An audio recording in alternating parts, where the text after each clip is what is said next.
Subhanallahil azim adada khalqihi wa ridha nafsihi wa zinata arshihi wa midada kalimatihi. Asyhadu an la ilaha illallah wa asyhadu anna Muhammadar Rasulullah. Allahumma sholli wa sallim wa barik ala nabiyyina Muhammadin sallallahu alaihi wasallam. Assalamualaikum ya Rasulullah sallallahu alaihi wasallam wa ala alihi wa ashabihi wa man tabi'ahum bi ihsan ila yaumiddin. Rabbi a'udzubika min hamazati syayatin wa a'udzubika rabbi yahdurun. Subhanaka la ilma lana illa ma 'allamtana innaka antal alimul hakim. Shadaqallahul azim wa shadaqa Rasulullah sallallahu alaihi wasallam. Di sesi ini ada dua nanti Bunda. Saya sampaikan beberapa hal dulu tentang bagaimana dan seperti apa sih yang Allah mau agar kita bisa menjalani kehidupan yang sebentar ini penuh dengan ketenangan, penuh dengan kenyamanan. Karena Bunda, antara bahagia dan senang itu beda. Ya, nah, pertanyaan saya sederhana Bunda. Bunda semua yang dirahmati Allah Subhanahu wa taala, sudah benar-benar bahagia atau baru pura-pura bahagia? Pura-pura bahagia? Suara musiknya kecil sedikit. Baru pura-pura bahagia kan? Iya. Betul ya? Betul. Karena orang yang bahagia itu gak gampang tantrum. Tapi pura-pura bahagia, sebelnya sama suami, ambak sama tantrumnya sama anak. Itu gak adil itu yang seperti itu. Nah, saya berharap nanti insya Allah kita sama-sama belajar, sama-sama untuk bisa memahami, sama-sama untuk bisa mengerti apa sih yang Allah mau dari kehidupan kita yang sebentar ini. Ya, baik, next. Kita lihat slide-nya dulu. Ini penting. Apa alasan kita hadir ke sini? Bukan karena siapa yang datang di sini Bunda, bukan karena seorang Dito Febri, ya, bukan karena Teh Ukti Mimi Jamilanya, gitu kan. Niat itu penting karena ini yang akan dibawa sama bunda-bunda semua nanti pulang ke rumah dan juga ayahanda juga begitu, ya. Jadi pastikan kita duduk di sini cuman dengan satu niat yang benar dan satu niat yang sama. Nas'aluka ridho wajah, cari ridho Allah. Karena kalau ridho Febri udah sosok itu, ya. Next, oke. Kenapa saya sampaikan tentang slide disconnecting with Allah? Gini, dan apa kaitannya dengan pertanyaan pura-pura bahagia dengan bahagia yang sesungguhnya? Saya mohon izin sambil berdiri. Bunda semua yang dirahmati Allah Subhanahu wa taala, gini. Ini kan lagi libur panjang, banyak orang yang bikin macet Bogor dan Puncak, tapi itu dari luar Bogor. Betul? Pertanyaan saya, yang mereka cari itu kesenangan atau kebahagiaan? Oke, nepangkeun Abi di Bandung. Saya dari Bandung. Di Bandung juga sama kalau weekend. Rata-rata orang Bandung kalau weekend kayaknya mirip sama orang Bogor. Ngapain? Di rumah. Dan macet di mana-mana, leres? Ya. Jadi kita stay di rumah. Sama orang Bandung juga begitu Bunda. Yang datang ke Bandung rata-rata orang-orang dari luar kota Bandung. Kenapa? Mereka cuma cari kesenangan, bukan kebahagiaan. Maka apa sih yang menjadi sebab kita akhirnya tidak menemukan kebahagiaan? Karena salah paham menentukan titik bahagia kita. Orang menganggap, maaf, punya rumah yang bagus, rumah yang mewah, mobil berjajar, anak cantik dan tampan, punya suami yang ganteng, punya istri yang cantik, kata orang itu kebahagiaan. Salah. Dan bahayanya punya seorang istri, punya suami yang ganteng apa? Udah ngejagain setiap hari. Satu, kalau nggak suaminya diambil pelakor. Kedua, suaminya gampang suka sesama jenis. Itu yang bahaya. Betul kan? Makanya akhirnya gelisah hidupnya udah. Nah, punya istri yang cantik juga itu jadi PR buat kita para suami. Kenapa? Karena akan muncul cemburu sebagai seorang suami. Punya anak yang cantik dan tampan, apakah menjamin kebahagiaan kita? Enggak. Tapi kalau rumah yang katanya bagus, di dalamnya setiap hari muter lantunan ayat suci Al-Quran, maka itu kebahagiaan. Punya istri yang cantik, Pak, itu kesenangan. Tapi istri cantiknya nutup aurat, dekat dengan Allah, taat, patuh, khidmat tanpa tapi kepada suami, itu kebahagiaan. Punya seorang suami ganteng, ngerti ilmu agama, mampu memuliakan istrinya, itu kebahagiaan. Punya anak-anak yang cantik dan tampan, itu kesenangan. Tapi ketika anak-anak ini mau ngafal Quran, akhlaknya bagus, taat sama orang tuanya, hormat sama siapapun, maka itu kebahagiaan. Jadi dari sini kita ngambil sebuah kesimpulan sederhana. Apa kesimpulan sederhananya? Bahwa standar bahagia kita itu bukan apa yang terlihat oleh mata kita, tapi apa yang sudah ditetapkan sama Allah. Yang kedua, salah. Yang pertama tadi salah mengambil standar kebahagiaan. Yang kedua, yang membuat kita hidupnya gelisah adalah tadi slide-nya tentang disconnecting kita sama Allah. Percaya? Percaya nggak? Coba next. Ini buktinya di surat Al-Fat.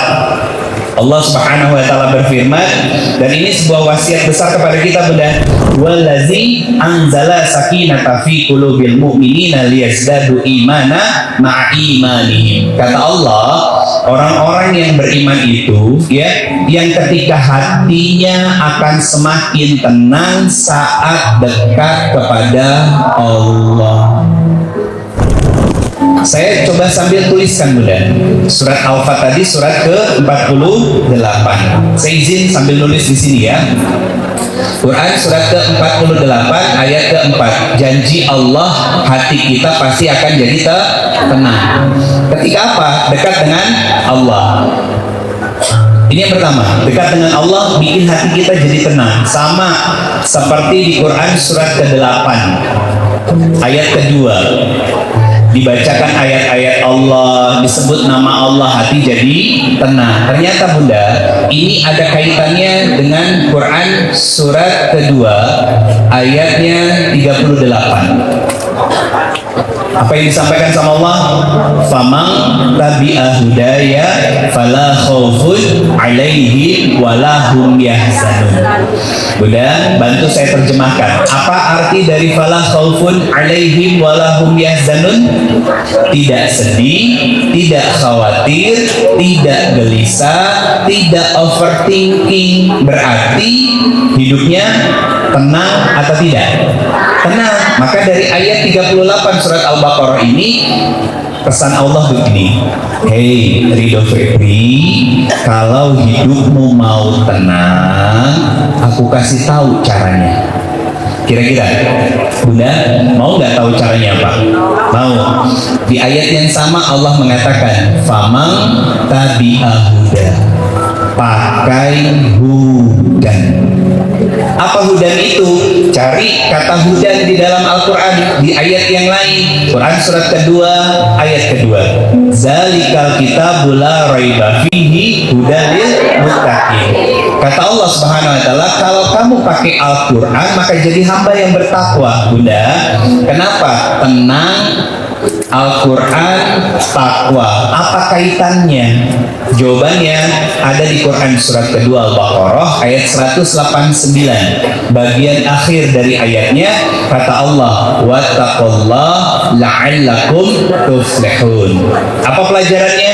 Hei Ridho, kalau hidupmu mau tenang, tidak mudah gelisah, jarang overthinking, gak gampang baperan, gak mudah disakiti dan dikecewakan sama orang lain, kata Allah Subhanahu wa taala, pastikan Al-Quran jadi pedoman hidupmu sehingga membuatmu semakin dekat denganku dan jadi orang yang bertakwa di sisiku, maka aku akan berikan kebahagiaan dan ketenangan itu di dalam jiwa-jiwamu dalam menghadapi kehidupanmu yang sebentar. Itu pesan Quran dari 3 ayat. 1 Quran surat Al-Baqarah ayat 38, 2 Quran surat Al-Baqarah ayat kedua, 3 surat Al-Baqarah ayat 189. Bunda, berarti obat dari semua kegelisahan kita adalah Al-Quran. Nah, pertanyaan saya sederhana. Kapan terakhir khatam Quran? Alhamdulillah kalau ada yang kemarin. Ada yang Ramadan? Ada yang Ramadan? Kalau ada yang Ramadan, yuk Bunda sama-sama ucapin innalillahi. Pertanyaan saya, Cik, kenapa kita harus mengucapin innalillahi wa inna ilaihi raji'un? Hati kita keras, makanya sok diambek kan? Iya, betul kan? Karena jauh dari Al-Quran. Allah yang mengatakan, "Faman tabi'a hudaya fala khaufun 'alaihim wa la hum yahzanun." Hidup kamu gak akan stres, hidup kamu gak akan gelisah, karena aku sudah kasih obatnya, yaitu Al-Quran. Nama lain dari Al-Quran apa? Syifa. Artinya apa? Obat. Bahkan ketika Al-Quran mengatakan kamu diberikan ujian, ada masalah dalam hidupmu, kata Allah apa? Wasta'inu bisabri wassalah. Dekati aku. Pertanyaannya gini Bunda, kenapa kita diminta sama Allah untuk mendekat kepada Allah dan sujud kepada Allah ketika Allah kasih ujian buat kita? Jawabannya ada di Quran surat 26, surat Asy-Syu'ara ayat 80. Apa yang disampaikan sama Allah Subhanahu wa taala? Wa idza maridtu fa huwa yashfin. Kamu sakit hati, aku tahu, kata Allah. Kamu kecewa kan? Kamu terluka, aku tahu, kata Allah.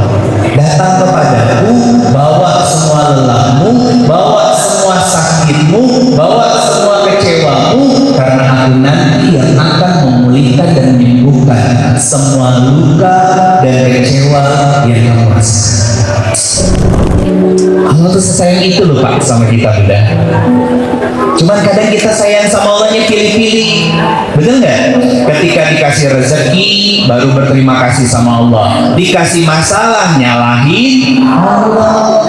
Ya Allah, saya tuh sudah tahajud, ya Allah, saya tuh sudah sedekah, perasaan apa sih salah saya, kok saya tuh dizolimin sama orang, ya?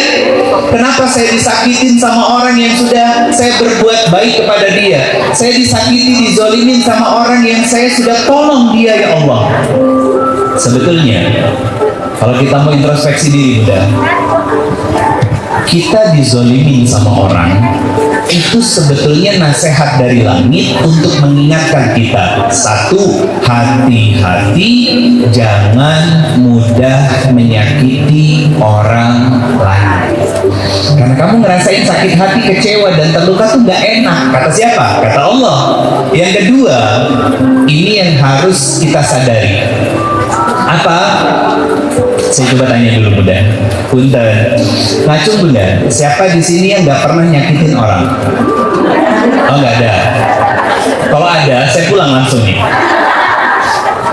Pertanyaannya saya ganti.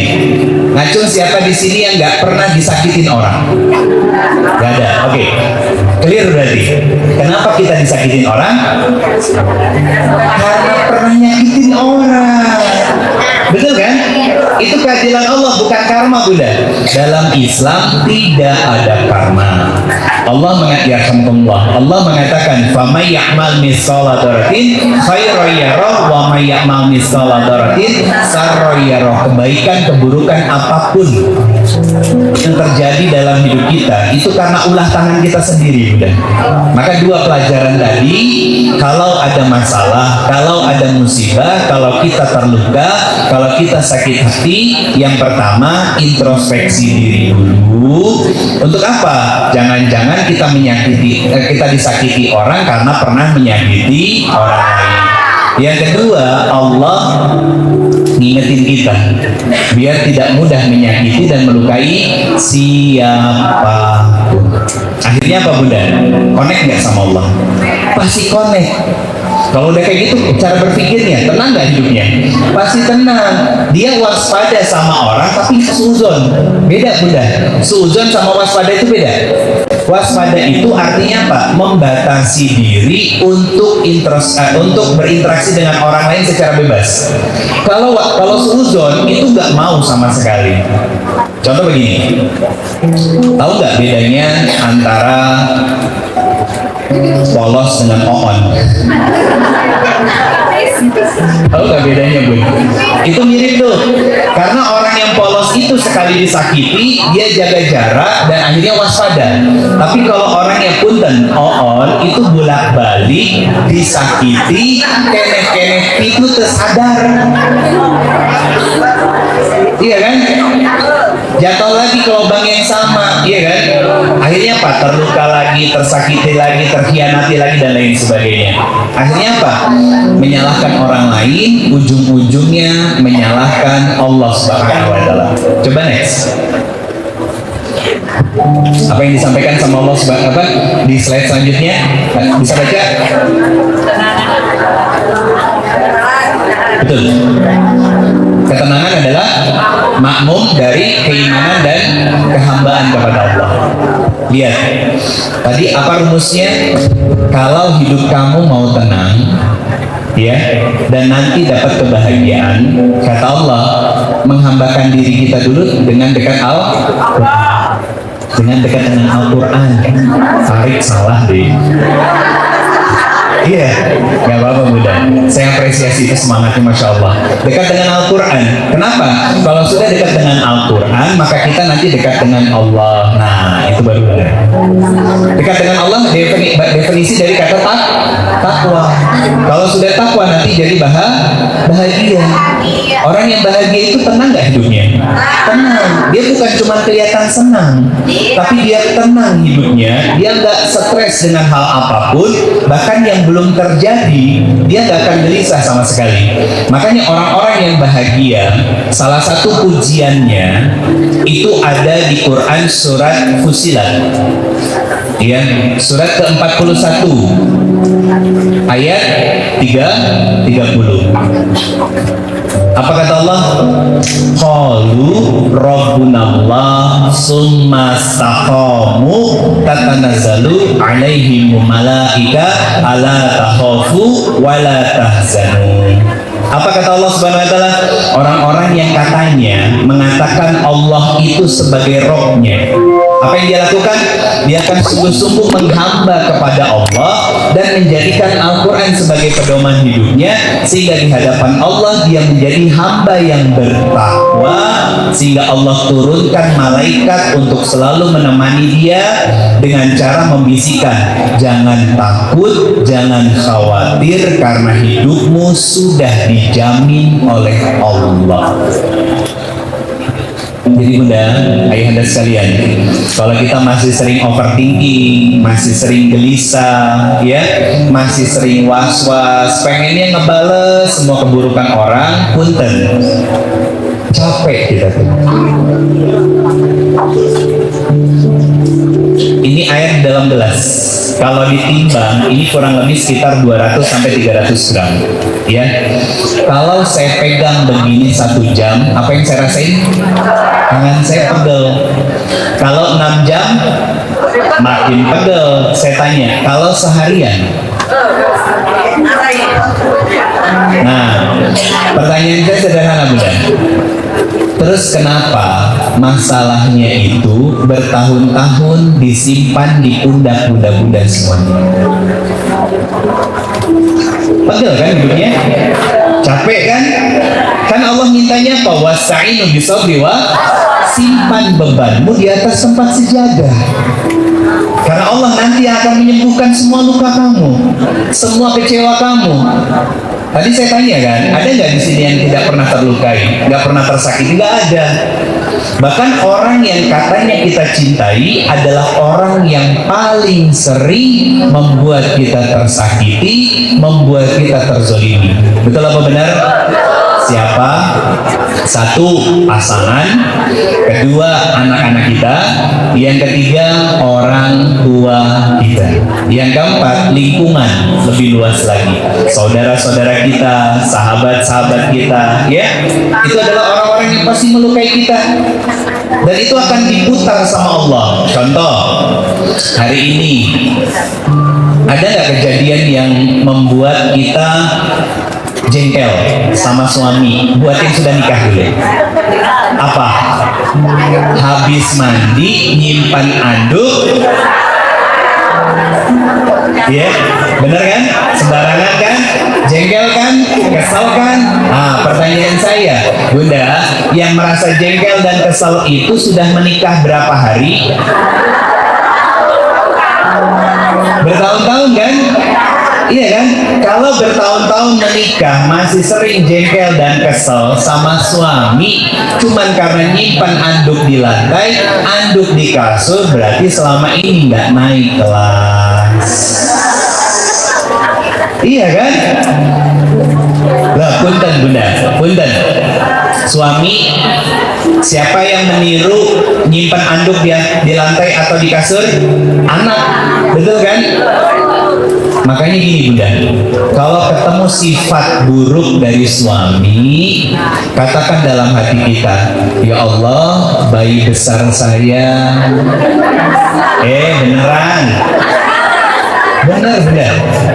Itu cara kita menasehati hati. Biar apa? Biar hati Bunda kembali kuat dan mengontrol perasaan yang gampang tantrum. Diatur sama hati kita. Kata Nabi apa?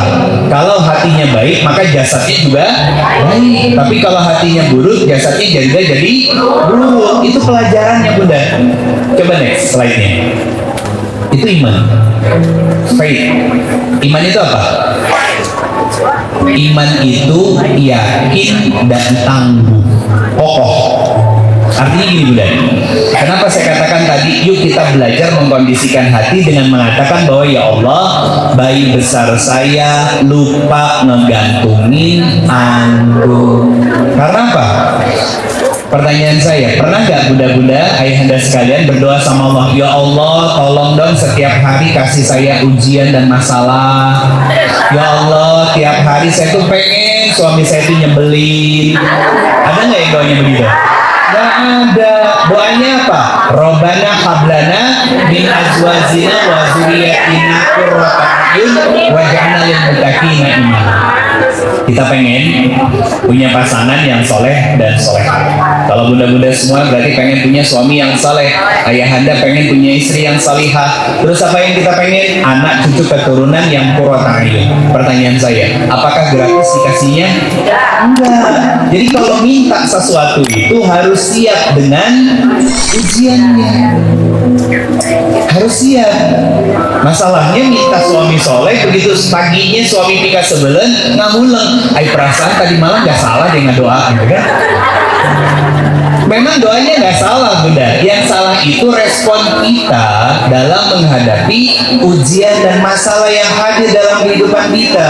Maka para Bunda semuanya, yuk kita sama-sama belajar menghadirkan keyakinan kita bahwa kalau ketemu anduk lagi di tempat sembarangan, di kasur atau di lantai, katakan, ya Allah terima kasih sudah memberikan peluang pahala di pagi hari ini buat saya karena bayi besar saya lupa ngegantungin handuk. Sederhana kan? So, kalau udah kayak begitu tenang nggak pikirannya? Pasti tenang. So, kalau bunda-bunda nih lagi tantrum, marah-marah, gede ambek, ya ngereog. Saya mau tanya, makannya enak ke? Istirahatnya nyenyak nggak? Ibadahnya khusyuk nggak? Enggak. Itu namanya penyakit dibuat. Betul kan? Makanya keimanan itu penting. Sekarang gini, yuk kita sebutin dulu beberapa sifat buruk dari kebanyakan laki-laki. Saya nggak bilang ini suami bunda, kebanyakan laki-laki ya. Satu, keras kepala. Kedua, egois. Ketiga, pengen menang sendiri. Keempat, kaku kayak kanebo kering, ya, dan lain sebagainya. Pertanyaan saya bunda, sebel nggak dengan sifat-sifat itu? Sebel. Mending bunda kalau cuma pika sebelen, di luar sana ada yang cilebel. Ada banyak yang tahu-tahu aja apa arti Cileubeng ya. Kalau nggak tahu nih teksnya ada di bawah. Bunda, pertanyaan saya begini. Sering capek dengan sifat-sifat itu? Sering kan? Sering lelah ya? Sering merasa capek, sering tersakiti, sering merasa lelah. Cik atuh saya mau tanya, siapa yang milih laki-laki itu jadi suami? Siapa?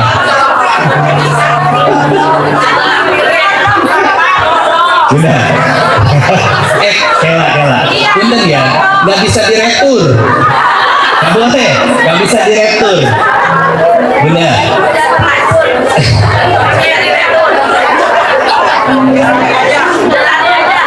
Kalau salah pilih baju bisa ditukar. Tapi kalau salah pilih pasangan, penyesalannya sepanjang hidup. Iya, betul kan? Nah, pertanyaan saya gini, Bunda. Pertanyaan saya gini, ada yang beberapa kali nulis komentar di akun Instagram saya. Saya juga kadang lucu nih, ada bapak-bapaknya. Kenapa saya bilang lucu sebelum saya lanjutin? Kenapa? Ketika saya bikin konten yang isinya nasihat untuk para suami, tapi yang nimbrung ibu-ibu. Bahkan sampai ada yang bilang begini, dia tuh Ustaz, suami saya umur sudah 80 tahun, tua bangka, nggak tahu diri, hobinya selingkuh. Apa hubungannya? Ya, kan saya bilang begini, para suami, kalau istri melarang kita sebagai seorang suami berinteraksi, ngobrol secara bebas dengan wanita yang lain, bla bla bla bla, kan itu untuk suami. Tapi komentarnya hampir 100% isinya ibu-ibu. Kenapa? Ngerasa punya sendiri begitu modelnya. Karena apa? Karena nggak mau ngedengerin nasihat istri. Jadi numpang mempeng ada video begitu, dinaikin ke story Instagram, akhirnya ngetek suaminya, tah dangukeun. Kan gitu. Ada yang begitu banyak di luar, Bunda. Karena itu salah satu video yang FYP kemarin, minggu kemarin. Nah, gini Bunda. Saya tuh suka sedih. Kalau yang kayak gitu-gitu saya balasnya apa? Semoga Allah berikan taufik dan hidayah buat Mbak dan juga keluarga. Buat Mbak dan juga keluarga. Kenapa saya bilang buat Mbak? Karena dia membuka aib suaminya di tempat umum. Boleh nggak begitu? Nggak boleh, ya. Nggak boleh Bunda. Bukan ngadirin solusi, yang ada makin nambah masalah. Tambah masalah yang hadir kan. Nah akhirnya apa? Jauh dari ketenangan satu sama lain, terus saling menjelek-jelekan. Karena begini, kebanyakan dari kita, saya mau tanya, Bunda, yang paling lama di sini berumah tangga ada yang sudah 30 tahun? Ada? Ada. Oh banyak, udah punya incu berarti ya. Pertanyaan saya sederhana. Kenal sama suami? Bohong. Beneran bohong kenalnya. Karena kalau kenal sama suami nyebelin kalau keras kepala, egois, pengen menang sendiri, itu gak bakalan nambah. Karena itu udah setelan pabriknya. Iya kan? Gak bisa ditukar. Tapi kalau suami berubah, bisa. Misalkan yang tadinya cuek jadi pelan-pelan ngasih perhatian. Bisa berubah? Bisa. Nah ini jadi pelajaran kalau ada di antara bunda-bunda semua yang masih sendiri, jangan pernah mudah untuk jatuh cinta sama laki-laki sembarangan. Jangan pernah mudah jatuh cinta sama laki-laki sembarangan. Tadi ada yang komentar nih Bunda. Salah satu yang komentar di akun Instagram saya, Ustadz bagaimana kalau suaminya nggak punya iman?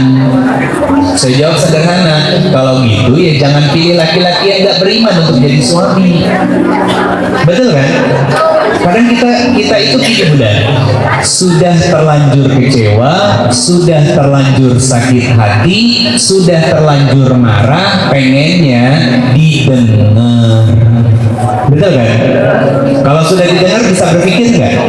Nggak bisa berpikir.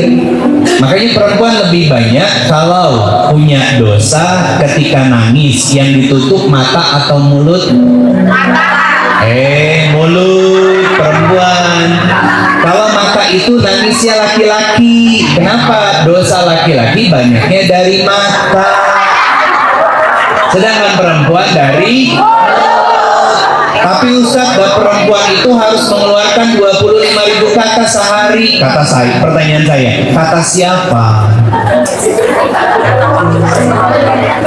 Kata siapa? Kalau ngambil rujukannya dari barat, maka itu seolah-olah benar. Tapi kalau ngambil rujukannya Islam, 3 dari 4 wanita seutama-utamanya di dalam surga itu wanita yang mampu menjaga lisannya. Siapa? Khadijah, kedua Maria, ketiga Asia. Jadi kalau ada perempuan nih Pak, ya para bapak-bapak, kalau ada perempuan itu istri kita cerewet, bawel sama kita, itu baru normal. Tapi kalau cerewetnya kaditu kadieu sama besti, bring kaditu, itu yang bermasalah. Kenapa bermasalah? Karena dia punya suami yang punya kuping tapi nggak suka ngedengerin cerita istri, akhirnya nyari kuping di luar rumah. Jadi kita para suami, normalnya seorang perempuan tuh begitu. Jadi ditumpahin semua ceritanya sama suami, bukan sama orang lain. Nah sekarang yang fakta yang terjadi apa? Banyak perempuan ngabring ke sana, ngabring ke sini, ya kan? Kumpul di sana, kumpul di sini. Masya Allah, begitu ketawa, ho. Seruangan itu kedengeran cerita ketawanya dia. Itu perempuan yang bermasalah jiwanya. Kelas kedap, jangan salah paham dulu, ya. Apa maksudnya bermasalah jiwanya? Jiwanya terluka, jiwanya tersakiti karena suaminya tidak menjadi pendengar yang baik di dalam rumah, sehingga dia mencari telinga lain di luar rumah. Saya ambil contoh, punten. Ini bukan sesuatu yang negatif, bukan. Saya ambil dari angle psikologinya. Bunda, kenapa ada orang-orang yang mereka lebih senang nongkrong di kafe di luaran sama besti-bestinya, menghabiskan waktu demi waktu seharian di luar rumah daripada di dalam rumah? Dengan dalih salah satunya arisan. Saya ngambil dari sudut pandang psikologi. Bahkan muncul hashtag apa? Independent woman. Itu orang-orang yang jiwanya sedang sakit, Bunda. Ya, jiwanya sedang sakit. Kenapa? Karena dia tidak dapat yang namanya validasi. Terluka dia. Kecewa dia. Sama siapa? Mungkin sama orang tuanya, mungkin sama pasangannya.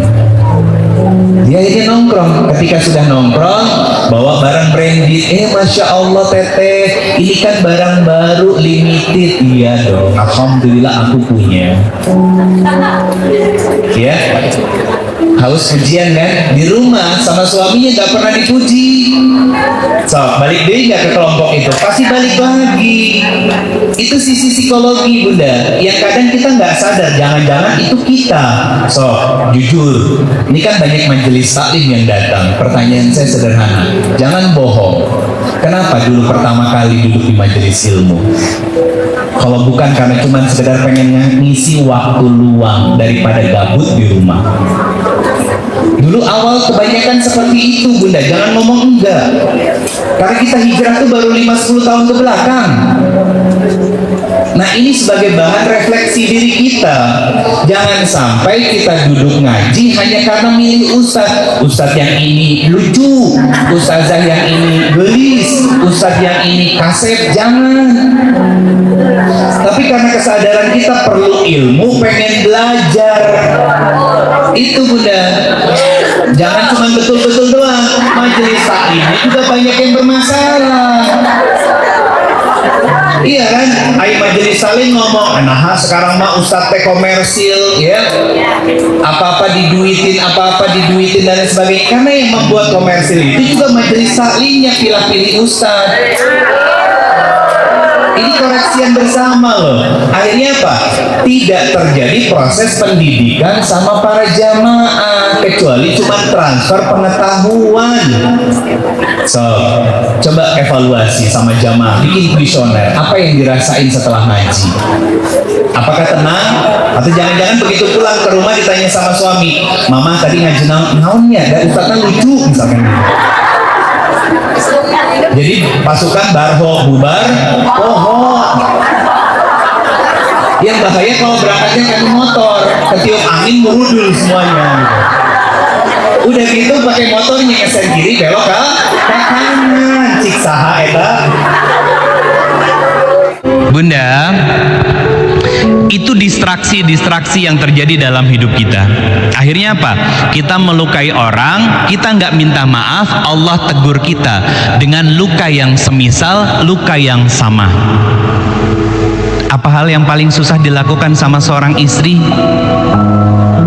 Leres. Betul kan? Kadang kalau minta maaf gini, ya aku minta maaf, tapi kan papa nyebelin.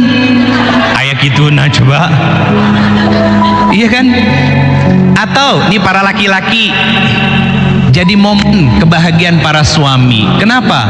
Ras terkuat minta maaf di tanggal 1 Syawal.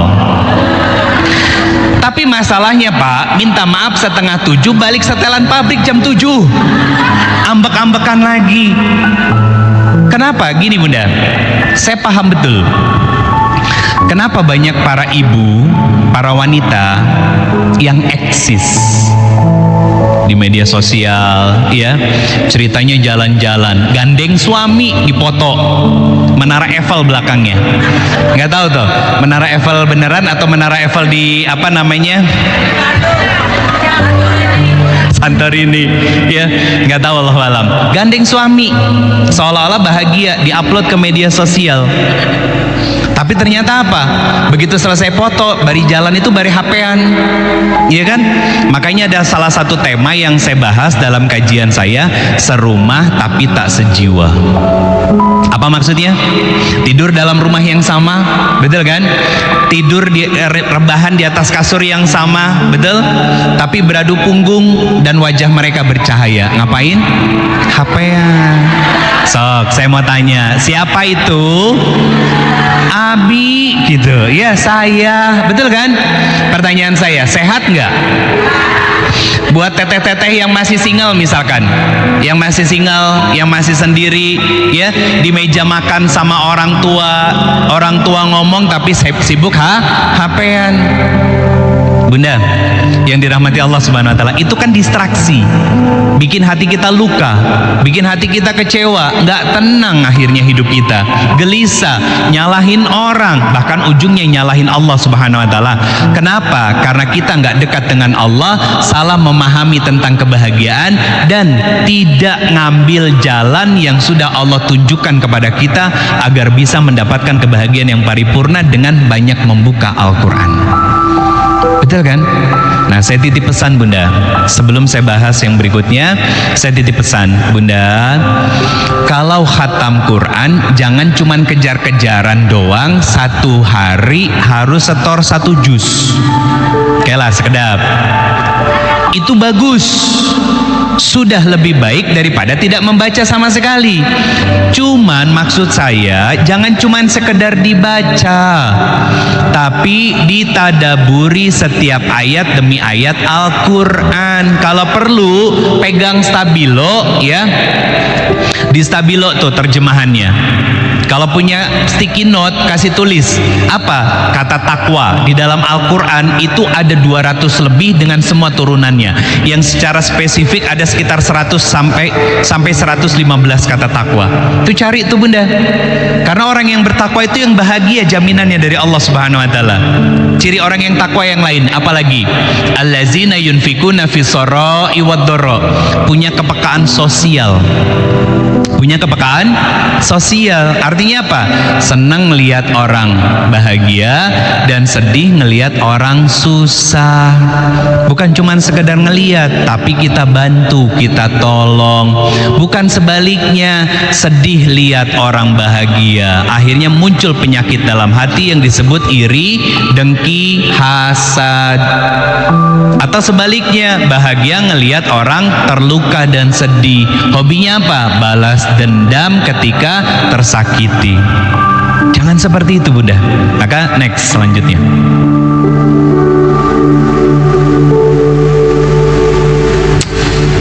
Kita berusaha belajar untuk memahami dan mengerti apa yang menjadi kemauan Allah. Ya, kita berdamai dengan setiap takdirnya Allah. Kita berdamai dengan setiap ketetapan dan kemauan Allah. Bunda terluka, ada maksud dan tujuan. Bunda kecewa, ada pelajaran. Bunda tersakiti, ada hikmah. Bagaimana cara Islam lewat lisan Rasulullah SAW mengajak kita untuk menjadi hamba-hamba yang bisa tenang dalam menjalani kehidupan. Next slide. Itu doanya. Kebaca? Kebaca nggak? Allahumma inni as'aluka nafsam bika mutma'inah. Bunda, saya coba bacain pelan-pelan, nanti diulangin sama Bunda. Siap ya? Nah, caranya gimana?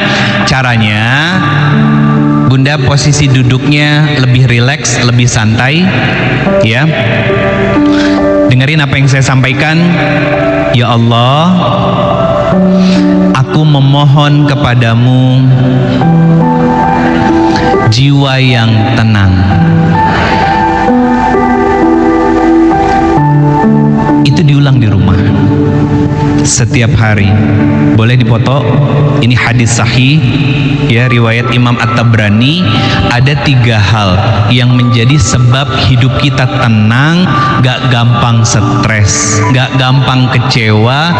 Ini bentuk turunan secara detail, rinci dari proses kita dekat kepada Allah dan membuka Al-Quran sebagai acuan hidup kita. Ya, apa saja? Next slide. Nah, kalau dipotong jadi ada 3. Kalau dipotong jadi ada 3 hal yang jadi pelajaran kita semuanya untuk bisa lebih tenang hidupnya. Yang pertama apa? Merasa yakin bertemu dengan Allah. Tu'minu biliqa'iq. Yakin nanti akan bertemu dengan Allah Subhanahu wa taala. Apa maksudnya? Apa maksud dari kalimat ini, Bunda? Kita pasti kembali sama Allah. Makanya Bunda, lihat sekarang buka Quran surat kedua Al-Baqarah ayat 155 sampai 156. Apa yang disampaikan sama Allah Subhanahu wa taala tentang ujian dan masalah? Kata Allah Subhanahu wa taala, allazina iza asobathum musibah qalu inna lillahi wa inna ilaihi rajiun. Apa pelajarannya buat kita? Lihat ayat sebelumnya, ayat 155. Kata Allah, hidupmu pasti akan aku berikan ujian. Hidupmu pasti akan penuh dengan masalah. Kamu akan terluka, kamu akan dikecewakan, kamu akan dikhianati orang, kamu dibohongi, ya. Kamu akan merasakan itu semuanya. Kata Allah Subhanahu wa taala, kamu akan bisa bersabar kalau kamu sadar bahwa kamu akan berjumpa dan bertemu dengan aku nanti di akhirat. Jadi kesadaran itu iman namanya, Bunda. Jadi iman itu bukan hanya sekedar yakin, tapi tangguh dan kokoh. Jadi nggak gampang melenoy. Ada kan orang-orang yang mereka sholat tapi hobinya masih ngomongin orang. Sholatnya cuma melepas kewajiban. Ada kan orang-orang yang berjilbab duduk di majelis ilmu terus jadi pelakor. Ada. Karena apa? Karena dia nggak tahu niat tujuannya. Nah, makanya ketika kita sadar dan yakin nanti akan bertemu dengan Allah. Next slide. Itu yang disebut dengan clarity of purpose. Jadi tujuan hidup kita jelas. Apa tujuan hidup kita, Bun? Satu, Quran surat Az-Zariyat ayat 56, wa ma khalaqtul jinna wal insa illa liya'budun. Beribadah kepada Allah. Yang kedua, Quran surat Al-Baqarah ayat ke-30. Apa yang disampaikan sama Allah? Inni ja'ilun fil ardi khalifah, menjadi wakil Allah. Ini dua. Yang pertama hablum minallah, yang kedua hablum minannas. Bunda, kalau sama Allah mustahil kita terluka. Tapi kalau kita yang melukai Allah hampir setiap hari. Betul nggak? Tapi luka dalam hati kita itu terjadi karena kita berinteraksi sesama manusia, sama pasangan, sama orang tua, sama anak, rekan bisnis, besti-besti kita dan lain sebagainya. Maka saat berinteraksi secara sosial dengan orang-orang di sekitar kita, kita pasti ada peluang tersakiti. Ingat kaidah di awal tadi, apa ada dua ya? Kita tersakiti, satu, Allah ngajak kita untuk waspada. Jangan sampai kita nyakitin orang, karena saya disakiti gak enak sama sekali, betul? Yang kedua, setelah waspada, introspeksi diri. Apa? Jangan-jangan saya sakit dan kecewa karena saya pernah menyakiti dan mengecewakan orang lain. Itu pelajaran hidup buat kita, Bunda. Orang yang clear tujuan hidupnya pasti akan punya dua hal ini dalam kehidupan dia. Satu, waspada. Kedua, introspeksi diri. Bukan nyalahin orang. Kenapa saya katakan tadi dan saya tanya apa hal yang paling susah dilakukan sama seorang wanita? Yaitu permintaan maaf. Betul kan?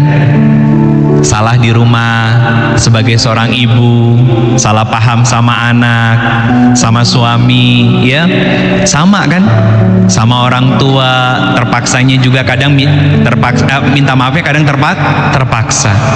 Ini jadi muhasabah diri kita, Bunda. Sebagai seorang manusia, kita terluka, kita tersakiti, Allah pengen membuat kita jauh lebih dewasa dan banyak mendapatkan pahala karena sadar nanti akan bertemu dengan Allah. Makanya akhirnya apa? Ketika disakiti sama orang, apa yang kita pilih? Untuk lebih dekat sama Allah. Ada dalilnya? Ada, Bunda. Beberapa hal akan saya sampaikan dari beberapa ayat. Satu, Quran surat 25 Al-Furqan ayatnya 20, Bunda. Quran surat ke-25 ayat 20 Al-Furqan. Yang kedua, Quran surat ke-42 ayatnya 40. Surat Az-Zariyat surat 51 ayat 56 tentang tujuan hidup kita, hablum minallah. Yang kedua surat Al-Baqarah surat kedua ayat 30 itu hablum minannas. Nah, apa yang mau saya sampaikan dari surat Al-Furqan ayat 20 dan surat surat Asyura surat 42 surat Asyura ayat ke-40. Gini, Bunda. Buka pelan-pelan kalau ada yang punya Quran di mushaf Quran di HP-nya. Buka dulu surat Al-Furqan ayat ke-20.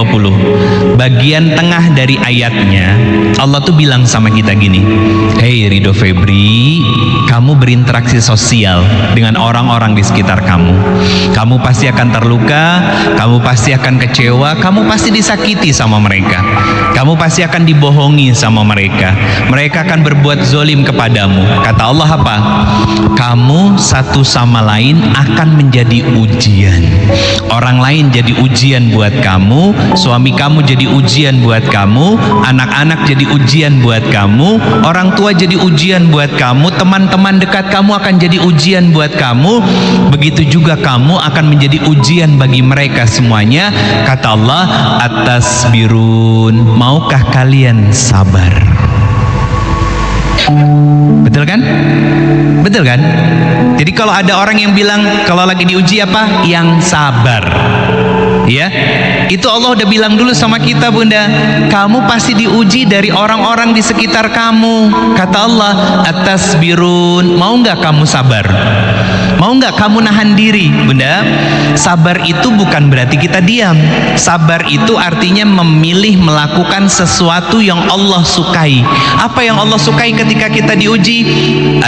Ya ayyuhallazina amanu sta'inu bisabri wassalah. Innallaha ma'as sabirin. Kata Allah, sujud dulu. Tenangin hati kamu, datang sama aku, karena aku nanti yang akan mengobati, menyelesaikan masalah dan menghilangkan semua luka dan kecewa yang terjadi dalam hidupmu. Makanya saya bilang tadi, Bunda, beli surga Allah itu nggak melulu tentang salat tahajud. Ada seorang sahabat Arab Badui, beliau datang ke Rasulullah begini, ya Rasulullah, kasih tahu ke aku amalan yang sederhana yang kalau saya kerjain seumur hidup saya nggak akan meninggalkan sama sekali, tapi nanti di akhirat Allah masukin saya ke dalam surga, nggak apa-apa deh walaupun surganya yang paling rendah.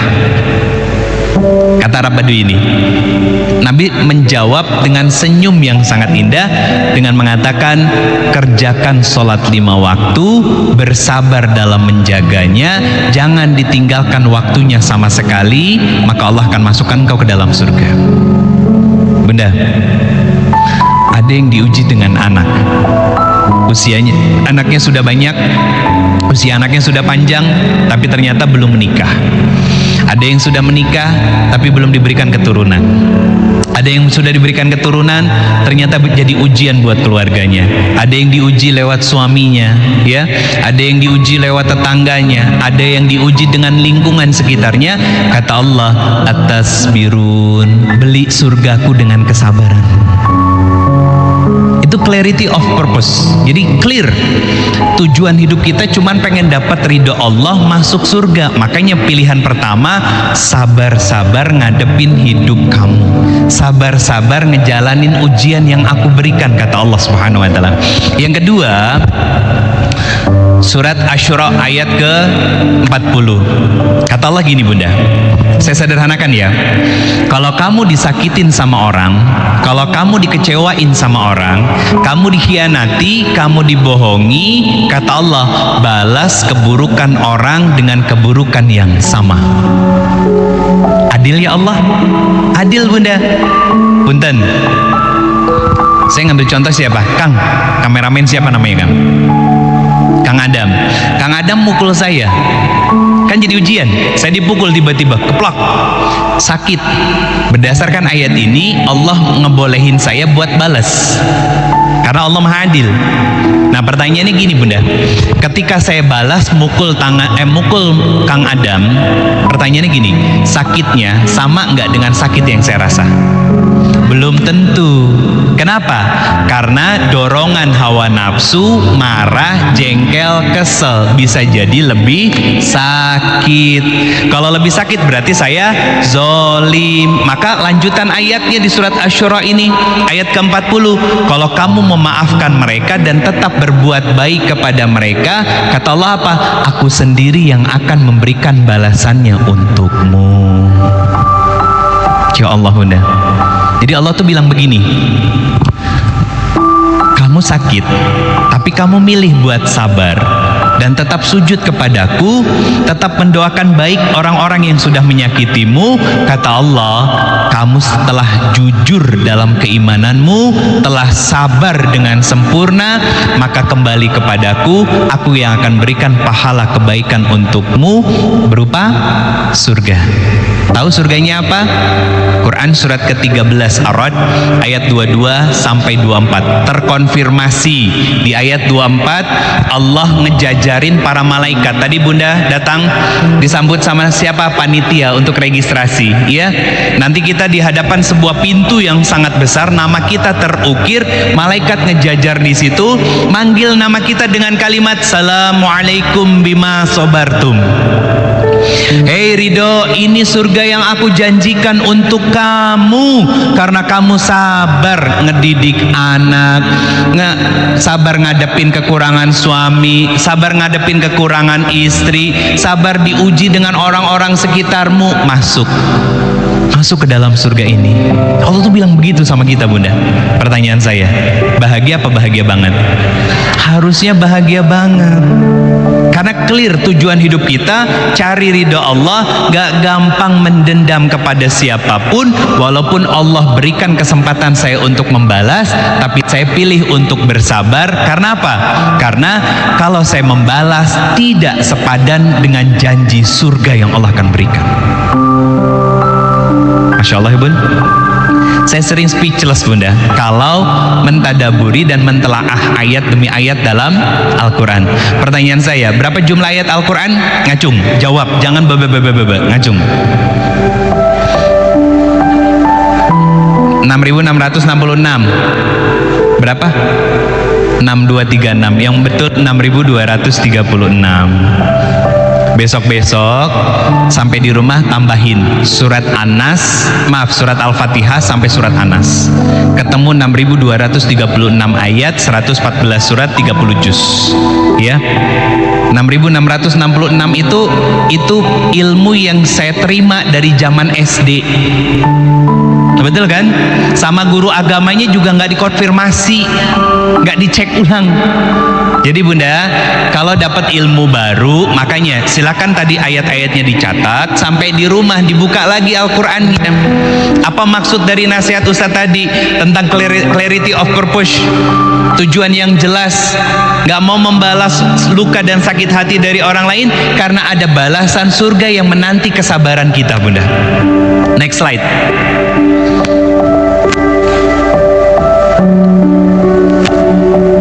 Next.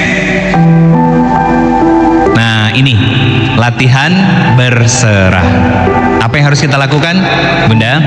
Lakukan treatment ini. Boleh nggak dicoba sebentar? Ya, boleh dicoba sebentar ya. Nanti Bunda simpan dulu HP-nya. Nanti boleh dipoto abis ini. Simpan dulu HP-nya. Posisi duduknya diperbaiki. Nanti di sesi terakhir kita akan ada muhasabah. Ya, simpan dulu. Apa yang dilakukan? Coba diminta untuk tenang.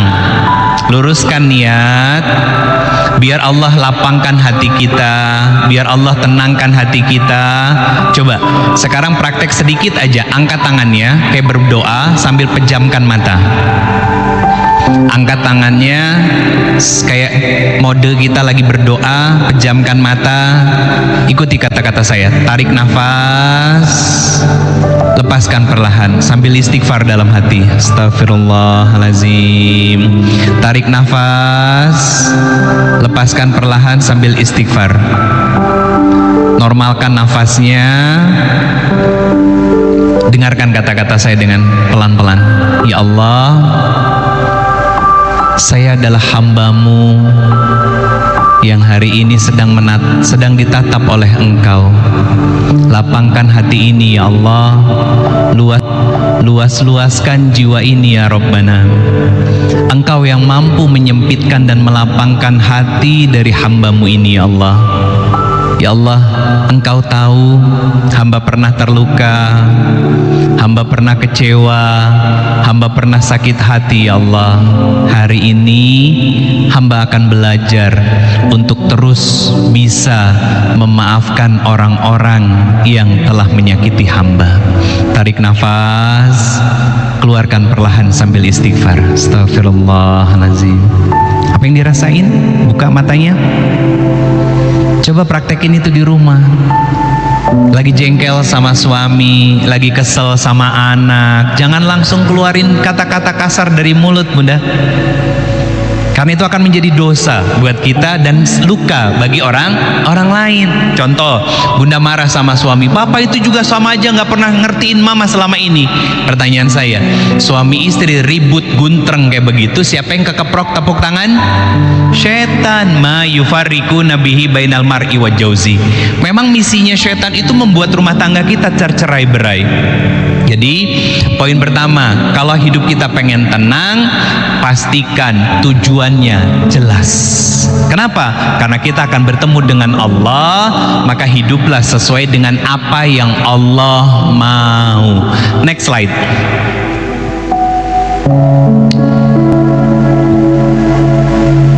Next. Yang kedua, Apa yang disampaikan sama Allah Subhanahu wa taala, sama Nabi sallallahu alaihi wasallam? Ridho dengan setiap ketetapan Allah. Kenapa yang pertama saya sampaikan beberapa ayat tentang rezeki, janji yang akan Allah berikan? Karena kita mengkondisikan hati agar bisa menerima setiap ketetapan Allah Subhanahu wa taala. Bunda, izin, maaf, apa bedanya ikhlas dengan ridho? Apa bedanya ikhlas dengan ridho? Kalau ikhlas, ikhlas apa tadi? Berbuat. Kalau ridho, menerima. Oke, itu simpelnya begitu. Betul. Ikhlas itu berbuat, ridho itu menerima. Apa maksudnya gini? Ikhlas itu melakukan semuanya untuk Allah, gak ada yang lain. Pertanyaan saya, Bunda, punten, yuk kita flashback ke belakang bertahun-tahun, berbelas tahun, berpuluh tahun jadi istri. Pertanyaan saya, berapa persen yang ikhlas? Karena kalau orang yang ikhlas pasti nanti ridho hatinya. Apa? Mau seperti apapun suami saya, tugas saya cuman berbakti, taat, melayani karena ikhlas mencari ridho Allah. Gak akan kecewa, gak akan sakit hati. Kalau Bunda masih sering sakit hati, masih sering kecewa, menjadi seorang istri gampang ngomel, gampang tantrum, gampang ngereok, berarti niat berbaktinya belum ikhlas. Sederhana kan? Karena niat itu paling gampang berubah, Bunda. Jadi definisi ikhlas apa? Melakukan segala sesuatu hanya untuk Allah. Apa arti dari ridho? Ridho adalah menerima hasil dari setiap usaha yang kita lakukan dengan niat untuk cari ridho Allah. Jadi kalau punten Bunda, maaf ya, kalau suami jadi ujian, orang tua jadi ujian, Bunda sudah mengingatkan, belum berubah, ya, diajak ngaji juga nggak mau, kemudian didoain, belum ada perubahan sama sekali. Bunda, coba cek niatnya. Beribadah sama Allah biar suami berubah, atau beribadah kepada Allah biar Allah cinta dan sayang sama kita? Kalau beribadahnya hanya karena biar suami berubah, makanya nggak dirubah suaminya sama Allah. Tapi kalau beribadahnya ikhlas biar Allah sayang sama kita, maka berarti kita mengamalkan surat Muhammad ayat ke-7. Ya ayyuhallazina amanu in tansurullah wa yunsurkum wa yusabbit aqdamakum.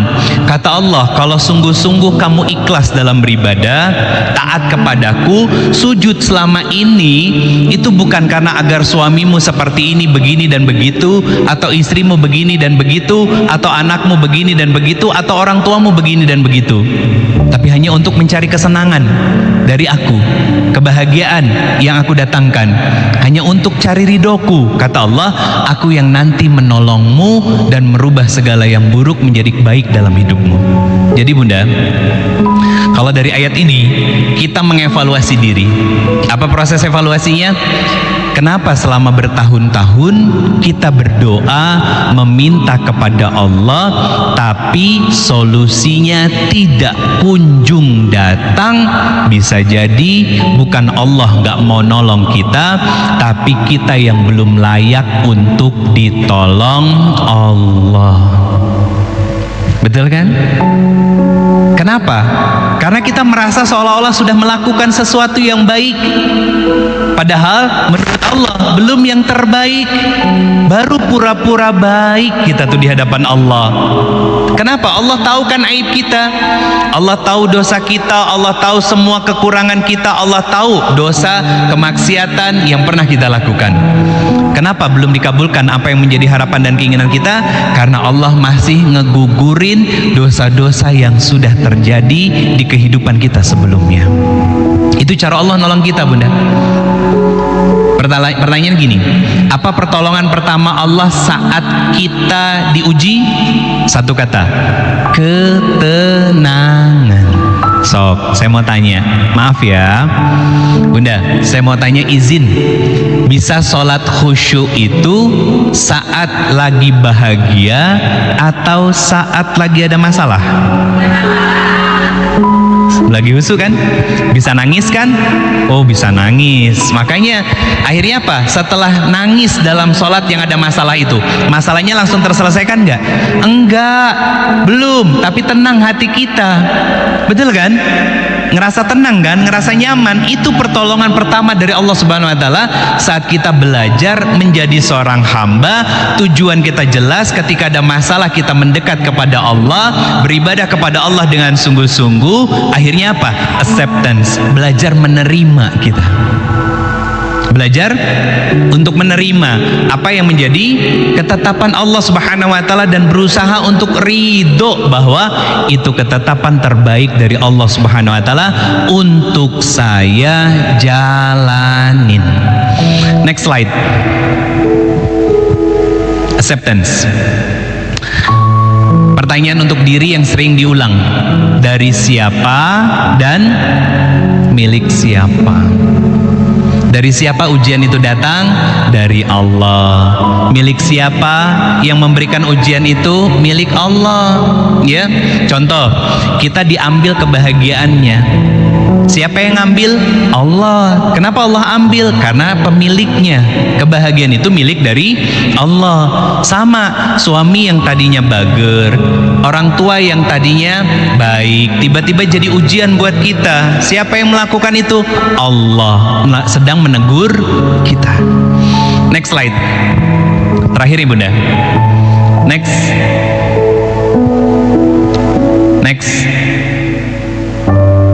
Penawar pedihnya.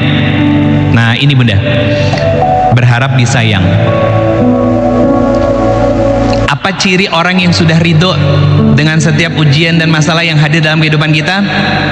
Bukan cuman sabar, tapi sadar. Jadi dari B berubah jadi D. Kenapa sadar? Karena dia sedang belajar untuk mencintai masalah, karena yakin yang memberikan masalah itu jauh lebih mencintai kita. Next slide. Next. Poin ketiga. Poin ketiga tentang apa? Merasa cukup dengan setiap pemberian, satisfaction. Merasa puas. Bunda, ujian dari suami itu yang terbaik Allah titipkan. Ujian dari anak, lihat teman-teman kita yang masih belum punya anak, belum punya keturunan, atau kalaupun punya keturunan, maaf, punya kebutuhan khusus, ya. Kemudian apa? Kita punya pekerjaan suami, masih banyak suami-suami dari teman-teman kita yang tidak beruntung, ya. Kita punya rumah, walaupun itu masih nyicil, misalkan teman kita ada yang ngontrak. Teman kita punya kendaraan roda 2, kita diberikan roda 4 sama Allah. Itu semua adalah cara Allah untuk kita merasa puas karena pandai bersyukur menjalani kehidupan kita. Bunda, saya sampaikan 3 hal dari hadis Nabi SAW. Kalau hati kita mau tenang, jiwa kita mau damai, gak gampang berbuat yang buruk kepada orang lain walaupun kita diperlakukan buruk oleh orang lain. 1, yakini dulu bahwa kita hamba Allah, tujuan hidup kita beribadah. Kita terluka itu karena Allah yang mau menasehati kita agar waspada, agar sering-sering introspeksi diri. Akhirnya apa? Saat kita terus mendekat kepada Allah, Allah berikan kelapangan dalam hati kita untuk berusaha belajar memaksa diri kita menerima bahwa inilah takdir terbaik dari Allah buat saya. Kalau kebaikan Allah ngajarin kita syukur, kalau keburukan Allah menggugurkan dosa dan mengajarkan kita sabar. Akhirnya apa Bunda? Tidak punya ambisi yang besar dalam hidupnya kecuali hanya satu. Apa? Merasa puas dan ridho Allah sebagai Tuhan kita. Bukankah zikir pagi petang kita apa yang kita baca?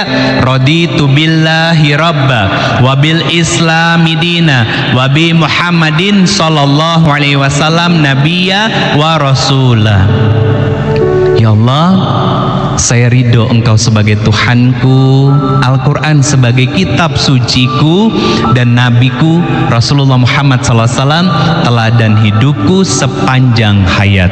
Bunda, saya kuatkan dengan ayat yang sering kita baca dalam doa iftitah. Kalau baca doa iftitahnya Allahu Akbar kabira, inna salati wa nusuki wa mahyaya wa mahmati lillah.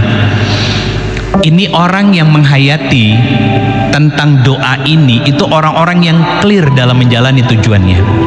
Sholatnya, ibadahnya, bahkan hidup dan matinya dia serahkan kepada zat yang maha hidup, yaitu Allah Subhanahu wa ta'ala. Akhirnya apa? Setiap luka yang datang, setiap kecewa yang datang, setiap sakit hati yang datang, tidak langsung dia masukkan ke dalam hati, tapi dia waspada, introspeksi diri. Jangan-jangan saya pernah menyakiti orang, ya Allah, maka saya terima rasa sakit ini, saya terima kecewa ini sebagai penggugur dosa dari kesalahan yang pernah saya lakukan. Saya sampaikan hikmah, Bunda. Habis ini kita muhasabah ya. Nanti muhasabah lampunya agak digelapkan sedikit, barang-barang benda-benda berharganya masukkan ke dalam tas, diseletingin, dipangku ya. Saya nggak mau ada kejadian yang nggak diinginkan, karena beberapa kali saya ngisi acara yang semisal seperti ini, kejadian ada tuh HP yang pindah tangan. Saya nggak mau ya. Jadi kita jaga barang-barangnya. Apa hikmah dari setiap ujian dan masalah? Satu, Bunda, ini yang saya sampaikan tentang faith, tentang keyakinan. Hikmah dari setiap, apa hikmah? Pelajaran dari setiap masalah dan ujian, rasa sakit, kecewa yang terjadi dalam hidup saya, hidup kita semuanya. Pertama, bentuk cinta kasih sayang Allah sama kita. Itu yang pertama. Yang kedua, Allah ngajarin sama kita untuk tidak menyakiti hati orang lain, karena kita disakiti nggak enak, nggak nyaman. Itu yang kedua. Allah ngajarin kepada kita untuk tidak mudah menyakiti hati orang lain, tidak mudah melukai, tidak mudah menzolimi orang lain, karena kita disakiti nggak enak. Yang ketiga, pelajaran dari ujian dan masalah itu karena Allah sedang menggugurkan dosa-dosa di dalam diri kita yang gak bisa digugurin hanya dengan pahala sholat, sedekah, ngaji Quran, dan lain sebagainya. Yang keempat, Allah ngajarin kepada kita untuk introspeksi diri. Jangan-jangan setiap luka, kecewa, dan sakit hati yang saya rasakan itu terjadi karena ulah tangan saya sendiri. Allah mengatakan di surat Yunus ayat 44 bahwa Allah tidak pernah menzolimi diri kita, kitalah yang menzolimi diri kita sendiri. Apa yang membuat seorang perempuan, seorang istri tersakiti oleh suaminya? Satu kata, ekspektasi. Betul kan? Seorang ibu, seorang ayah terluka sama anaknya, apa? Ekspektasi. Bunda-bunda disakitin sama besti-bestinya karena ekspektasi. Berharap apa? Ketika berbuat baik dibalas dengan kebaikan yang sama. Mustahil. Mustahil, Bunda. Maka kurang-kurangi ekspektasi, kurang-kurangi harapan kita kepada orang lain agar tidak mudah terluka dan agar tidak mudah kecewa. Itu bisa saya sampaikan, Bunda. Bunda perbaiki posisi duduknya. Kita akan mulai muhasabah sebagai salah satu ikhtiar kita untuk membuat hati kita makin lapang, hati kita makin luas. Bunda, ada sebuah perkataan dari Imam Ibnu Qayyim Al-Jauziyah. Saya sederhanakan begini perkataan beliau, tapi tolong jangan diketawain ya. Saya sederhanakan gini, kalau tidak terbiasa menangis, maka saat berdoa pura-pura menangis dulu. Dibilangin jangan diketawain, ketawa. Karena memang orang Indonesia itu yang namanya larangan itu artinya perintah. Di sebagian orang begitu. Imam Ibnu Qayyim mengatakan begitu. Nanti Bunda kalau mau nangis jangan ditahan, Keluarin aja nggak apa-apa. Ya, keluarin. Kita nanti akan buka rasa dan perasaan Bunda. Nanti insya Allah di bagian akhir kita akan tutup. Ini muhasabah namanya. Bukan terapi-terapi yang lain yang gak jelas. Yang Bunda nangis-nangis, teriak-teriak terus ditinggalin. Bukan. Allah nggak pernah ninggalin kita kok. Allah akan selalu menemani kita. Sudah, barang-barang berharganya masukin dalam tas ya, disletingin. Kalau perlu dipangku, kalau disimpan di bawah dijepit sama kaki, ya. Benar Bunda. Daripada pihak hotel nanti yang tanggung jawab kan bahaya. Ada cerita di grup gitu kan, Ustaz ada yang kehilangan anu, saya nggak mau. Ini kewajiban saya mengingatkan, ya. Sudah, perbaiki posisi duduknya. Sudah, kondisi rileks, pejamkan mata, tundukkan kepala. Pejamkan mata, tundukkan kepala.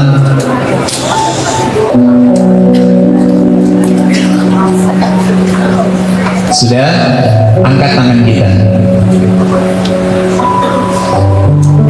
Tarik nafas pelan-pelan, lepaskan juga pelan-pelan sambil istighfar. Kayak tadi Bunda. Tarik nafas lagi, keluarkan pelan-pelan sambil istighfar. Tarik nafas, keluarkan. Astagfirullahaladzim. Belajar untuk menghadirkan hati, belajar untuk berdua-dua dengan Allah. Allah tahu Bunda, kita tuh capek dengan semua hidup dan masalah hidup kita.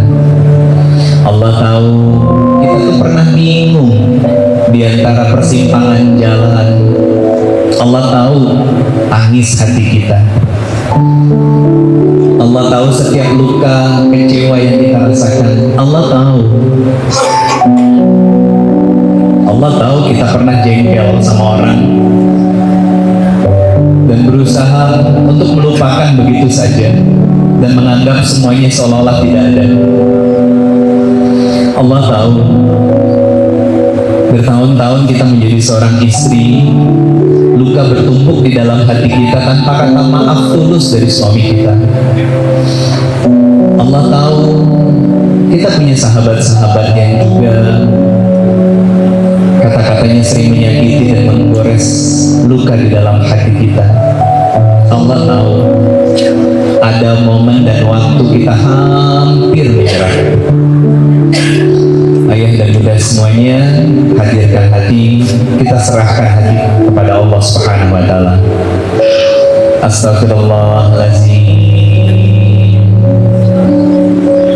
Astagfirullahaladzim. Astagfirullahaladzim. Astagfirullahaladzim.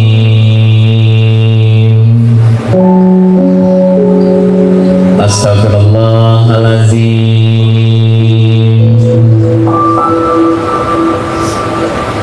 Allahumma salli ala Sayyidina Muhammad wa ala ali Sayyidina Muhammad. Allahumma salli ala Sayyidina Muhammad wa ala ali Sayyidina Muhammad. Allahumma salli ala Sayyidina Muhammad wa ala ali Sayyidina Muhammad. Allahumma ighfir lil muslimina wal muslimat wal mu'minina wal mu'minat al ahya'i minhum wal amwat bi rahmatika ya arhamar rahimin. Duhai Allah yang maha mendengar, maha menatap, maha menyaksikan. Duhai Allah yang maha pengampun lagi maha penerima tobat. Duhai Allah yang tidak pernah berkurang kemuliaannya karena menghidupi kami semuanya. Duhai Allah zat yang maha hidup, yang tidak ada yang mengawalinya dan tidak ada yang mengakhirinya. Ya Allah, lihat kami ya Allah. Kami adalah hamba-hambamu yang pada siang hari ini berkumpul menengadahkan tangan-tangan kami ya Allah. Kami adalah hamba-hamba-Mu yang banyak melakukan dosa dan salah, ya Allah. Dosa yang kami lakukan terang-terangan ataupun sembunyi-sembunyi. Dosa yang kami lakukan dari kami pertama kali melakukan dosa sampai detik ini, ya Allah. Semua dalam catatan dan penglihatan-Mu, ya Rabbana. Semua dalam penglihatan-Mu, semua dalam tatapan-Mu, semua dalam catatan-Mu, ya Allah. Bahkan kami pernah, ya Allah, mengabaikan ibadah-ibadah kami. Dosa kami kepada Engkau setiap hari kami lakukan, tapi Engkau begitu mencintai kami. Tidak pernah Kau kurang-kurangi rizki hidup yang Kau berikan kepada kami, ya Allah. Ya Rabbana, malu rasanya kami menengadahkan tangan-tangan kami ini, memohon dan meminta kepadamu agar diampuni, karena begitu banyaknya dosa yang kami lakukan, baik sengaja ataupun tidak, baik terang-terangan ataupun kami sembunyikan. Dosa yang kami lakukan dari pertama kali melakukan dosa sampai detik ini, ya Allah. Tidak Kau ampuni, tidak Kau maafkan kami. Lantas kepada siapa, ya Allah? Kepada siapa kami meminta ampunan dan maaf? Ya Rabb, hari demi hari kami lewati, jam detik terlewati dengan sia-sia dan kemaksiatan. Hari ini kami berazam, istiqomahkan kami, ampuni dan maafkan kami. Istiqomahkan kami, ampuni dan rahmati kami, ya Rabb. Jangan Kau hukum kami karena kebodohan kami. Jangan Kau siksa kami karena ketidaktahuan kami. Bimbing kami, jadikan kami menjadi hamba-hamba yang Kau cintai, hamba-hamba yang Kau istiqomahkan, hamba-hamba yang Kau ampuni dosa-dosanya, sehingga Engkau ridho kepada kami, ya Allah. Rindu, dan itu menjadi keinginan dari diri-diri kami agar kelak Kau panggil kami dengan panggilan, ya ayyatuhan nafsul mutmainnah irji'i ila rabbiki radiyatal mardiyah. Panggilan itu yang kami rindukan, ya Allah. Panggilan keridhaan-Mu kepada kami, panggilan kasih sayang dan cinta-Mu kepada kami, karena telah mengampuni dan memaafkan segala dosa dan khilaf yang kami lakukan dahulu, ya Allah. Maafkan kami yang belum cukup mampu untuk sungguh-sungguh istiqomah. Maafkan kami yang masih sering bermaksiat. Ampuni kami, ya Allah, yang masih banyak lupa dan sering khianat. Bahkan kami pun bermaksiat dengan setiap nikmat yang Kau berikan kepada kami. Ampuni dan maafkan kami yang bermaksiat dengan nikmat yang Kau berikan kepada kami. Ampuni, ya Allah. Rahmati kami, sayangi kami, ya Allah. Jadikan kami menjadi hamba-hamba yang penuh dengan cinta, kasih sayang, ampunan, dan ridho-Mu dalam menjalani kehidupan kami yang sebentar. Allahumma gfirli wali walidayya warhamma kama rabbayani saghira.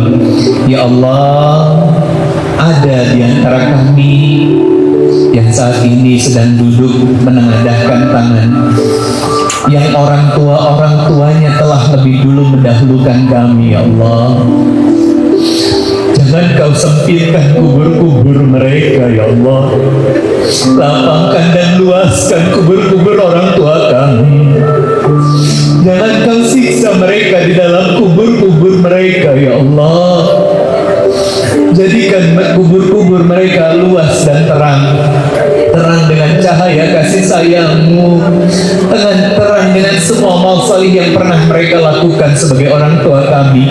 Kami ya Allah, anak-anak yang pernah dididik oleh mereka, yang sekarang menengadahkan tangan-tangan kami. Jadikan ini menjadi penerang dan lampu yang terang di dalam kubur-kubur orang tua kami. Jadikan ya Allah kubur-kubur dari orang tua kami raudhah min riyadil jannah, taman di antara taman-taman surgamu ya Allah. Jadikan taman di antara taman-taman surgamu ya Allah. Jangan kau sempitkan, jangan kau sempitkan ya Allah. Bayangkan wajah mama, bayangkan wajah papa, bayangkan wajah-wajah yang dulu pernah berkorban untuk kita. Sampaikan doanya kepada Allah, sampaikan permintaan kita kepada Allah. Orang tua kita yang telah wafat lebih dulu, kita belum bisa membalas setetes air susu yang dikeluarkan oleh ibu kita, dan kita belum bisa membalas setetes keringat yang jatuh di wajah ayah kita saat mereka mencari nafkah agar kita bisa hidup sebagai anak-anaknya. Abah, maaf, mama, maaf, maafkan ya Allah. Maafkan kami belum bisa menjadi anak-anak yang salih dan salihah, belum bisa menjadi anak-anak yang qurrata a'yun. Bahkan semasa orang tua kami hidup, sekarang kami menyesal ya Allah. Dulu kami jarang nengokin mereka, jarang tanya kabar. Kami merasa sibuk, sibuk ditelepon sama mama. Nah, mama kangen sama cucu-cucu mama. Maaf ma, kami belum bisa datang. Itu jadi luka. Kami lupa ya Allah. Itu jadi luka di dalam hati ibu-ibu kami dan ayah-ayah kami. Maaf ya Allah. Luaskan kubur-kubur orang tua kami, lapangkan kubur-kubur mereka ya Allah. Maafkan sikap kami sebagai anak perempuan yang kadang suka salah paham kepada ayah kami yang banyak mengalahnya. Kami sering menyalahkan ayah kami, bahkan kami sering ribut, sering salah paham dengan mama kami.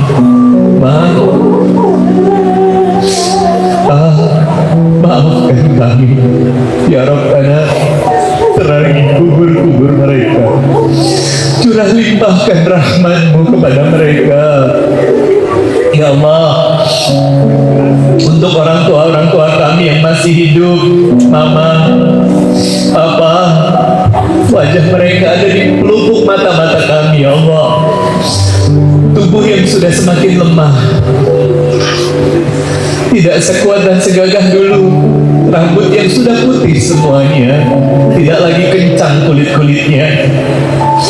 Ampuni dan rahmati orang tua kami yang masih hidup ya Allah.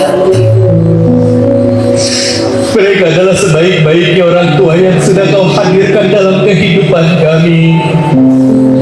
Bimbing mereka ya Allah, jadikan mereka hamba-hamba-Mu yang istiqamah. Jangan Kau wafatkan orang tua kami kecuali dalam kondisi terbaik, husnul khatimah. Wafatkan orang tua kami semuanya husnul khatimah. Wafatkan orang tua kami semuanya husnul khatimah ya Allah. Untuk semua orang tua kami, baik yang telah wafat ataupun yang masih hidup, dengarkan ya Allah, dengarkan suara hati kami. Kami bermohon ya Rabbana, haramkan neraka-Mu menyentuh kulit-kulit dari orang tua kami semuanya. Haramkan kulit-kulit dari orang tua kami tersentuh oleh neraka-Mu ya Allah. Haramkan neraka-Mu menyentuh kulit-kulit dari orang tua kami semuanya. Maafkan kami yang belum cukup dalam berbakti ya Allah. Allahumma a'in ala zikrika wa syukrika wa husni ibadatik. Allahumma inna nas'aluka ridhoka wal jannah wa na'udzubika min saqatika wan nar. Allahumma afuwun karim tuhibbul afwa fa'fu 'anna ya karim. Rabbana hab lana min azwajina wa dzurriyyatina qurrata a'yun waj'alna lil muttaqina imama. Ya Allah, tataplah diri ini. Kami banyak lalai sebagai seorang istri dan ibu ya Allah. Maafkan kami sebagai seorang istri masih jauh dari kata salihah. Kami banyak yang menganggap bahwa seolah-olah kami sudah melakukan semuanya dan terbaik untuk suami kami ya Allah. Padahal itu hanya menurut kami, bukan menurut Engkau. Maafkan kami yang masih sering ngeyel ketika kami dinasehati oleh suami kami ya Allah. Bahkan kami menuduh suami kami lah penyebab dari luka dan kecewa yang terjadi itu ya Allah. Maafkan kami sebagai seorang istri jauh dari kata salihah. Masih sering tidak menganggap nasihat-nasihat baik suami kami. Masih sering mengabaikan ajakan kebaikan dari suami kami. Keras kepala kami ya Allah. Sering merasa benar, sering merasa sudah baik. Mentang-mentang kami mungkin sudah ngaji, sedangkan suami kami jarang ngaji. Hati kami jadi keras ya Allah. Padahal ilmu yang kami dapati itu seharusnya kami amalkan terlebih dahulu, bukan malah menghukumi suami kami. Kami sering lupa bahwa suami kami ketika keluar rumah, kami tidak pernah terbayangkan apakah mereka, para suami kami, akan kembali secara utuh atau justru hanya tinggal nama. Kami lupa jihad yang dilakukan suami kami untuk mencari nafkah. Di perjalanan, berdesakan, bahkan di atas kendaraan, ada resiko yang sering kami lupakan. Kalau tidak nabrak, maka ditabrak. Ya Allah, maafkan kami. Maafkan diri kami sebagai seorang istri yang sering lupa untuk bersyukur. Maafkan kami sebagai seorang istri yang sering menyalahkan suami. Kami egois ya Allah. Lembutkan hati-hati kami ya Allah. Perbaiki iman dan hati kami. Jadikan kami menjadi istri yang salihah.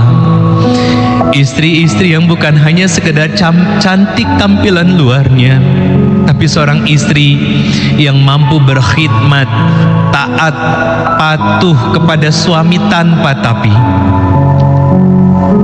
Kami lupa bahwa jihad kami bukan untuk melawan suami, tapi jihad melawan perasaan dan hawa nafsu yang ada di dalam diri kami ya Allah. Kuatkan hati kami, istiqomahkan kami dalam beribadah dan beramal salih ya Allah. Jadikan kami menjadi istri yang salihah, istri yang mampu menghadirkan ketenangan dan kenyamanan di dalam rumah saat suami kami kembali dan pulang ke rumah-rumah kami ya Allah. Jadikan kami menjadi ibu madrasah yang kelak akan menghadirkan anak cucu keturunan yang salih dan salihah, anak-anak yang qurrata a'yun, waj'alna lil muttaqina imama. Ya Allah, maaf dan ampuni suami-suami kami ya Allah. Maafkan kami para laki-laki, para suami yang masih jauh dari kata salih. Kami keras kepala, kami sering merasa benar, kami sering mengabaikan segala ajakan baik dan nasihat baik yang keluar dan terlontar dari lisan dan mulut istri kami. Ya Allah, maafkan kami. Hadirkan rasa takut di dalam jiwa-jiwa kami ya Allah. Jadikan kami menjadi suami teladan dalam ketaatan dan kecintaan kepada Engkau dan Rasul-Mu. Jadikan kami bukan hanya sekedar seorang suami yang mampu menghidupi istri dan anak-anak kami di dunia, tapi seorang laki-laki yang bertanggung jawab atas keluarganya, yang bukan hanya sekedar memberikan fasilitas dunia, tapi seorang suami yang kelak mampu dan mau menggandeng tangan istri dan anak-anaknya hidup bersama di dunia dan masuk ke dalam surga-Mu, ya Allah. Ya Rabbana, maafkan kami, ampuni kami segala khilaf dan salah. Maafkan kami sebagai sepasang suami istri yang masih sering salah-salahan, sering lupa apa yang jadi tujuan dalam berumah tangga.